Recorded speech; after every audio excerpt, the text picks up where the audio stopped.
Je crois qu'il ne faudrait surtout pas qu'on donne l'impression qu'il y a d'un côté les Européens qui seraient une sorte d'ensemble homogène et d'autre part les anti-européens comme M. Farage. C'est beaucoup plus compliqué que ça.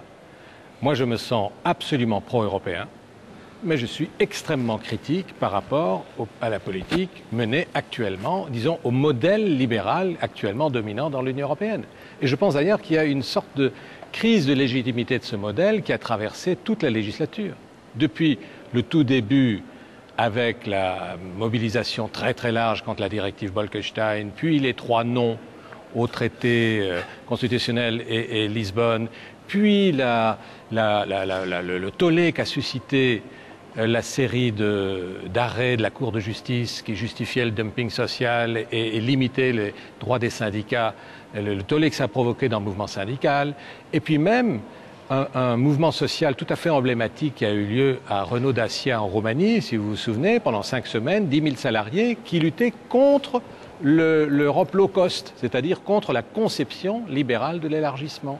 Donc je pense il y a un débat entre d'un côté les pro-européens et les anti-européens, mais il y a ensuite à l'intérieur des pro-européens des options très différentes quant aux orientations de l'Union européenne.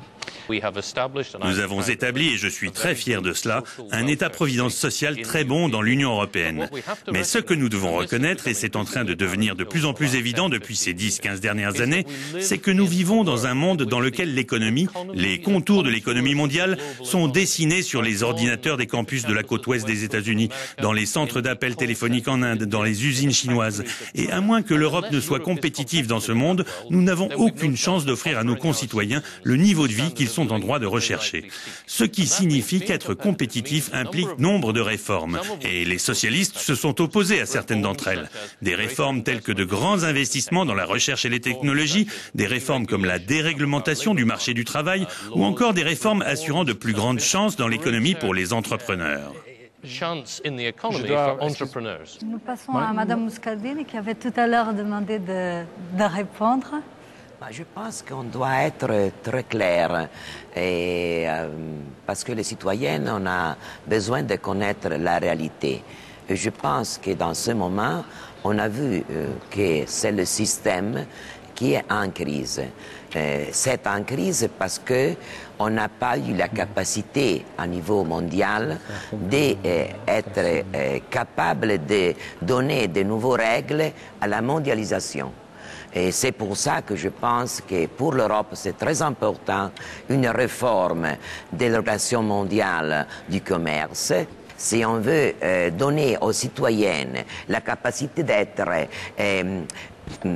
capable de se confronter avec la Chine, l'Inde et toutes les autres nations du monde, on doit donner des règles qui soient condivises par tout le monde, qu'ils soient respectées et qu'on a des sanctions pour celui qui fait du dumping. Autrement, nous n'aurons pas une économie capable de se rapporter à les autres économies. Il faut une économie sociale de marché. Et je crois que ce qui est très important, c'est que nous avons besoin, si nous voulons que l'Europe existe et résiste, nous avons des dossiers où nous ne pouvons pas traiter en dehors de l'Europe. On l'a bien vu, énergie-climat, tous ces grands dossiers, c'est des dossiers européens. La crise financière, c'est un dossier européen qu'un seul pays, même l'Angleterre, ne peut pas gérer. Donc nous avons besoin d'une Europe forte. Dans cette Europe forte, nous avons besoin d'une économie sociale de marché. Et nous ne pouvons pas gérer des écarts trop importants. Et si nous avons une économie qui fonctionne, des emplois qui fonctionnent, nous pouvons faire du social. Monica Frassoni, 30 secondes et après on... Dans cette 30 secondes, je ne sais pas, je vais répondre comme tous les autres ont fait. Il faut être très clair là-dessus. Dans cette législature, toutes ces propositions de mettre plus de règles dans les marchés, de faire une réglementation des marchés financiers, de faire des investissements vertueux sur l'innovation verte, d'accélérer toutes les histoires du gouvernement des changements climatiques, de les quantiser et tout ça étaient faites.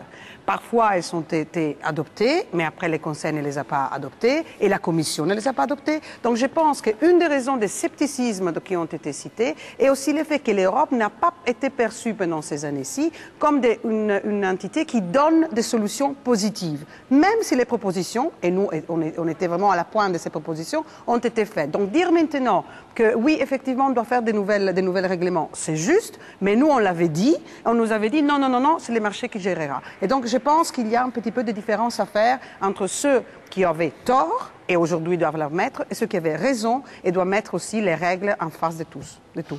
Merci beaucoup. Donc on peut arrêter ici cette première tranche, cette première partie du débat. On reprendra avec la deuxième partie du débat et elle concernera le futur de l'Europe, les perspectives avec la future législature. Merci beaucoup pour l'instant. Merci à tous.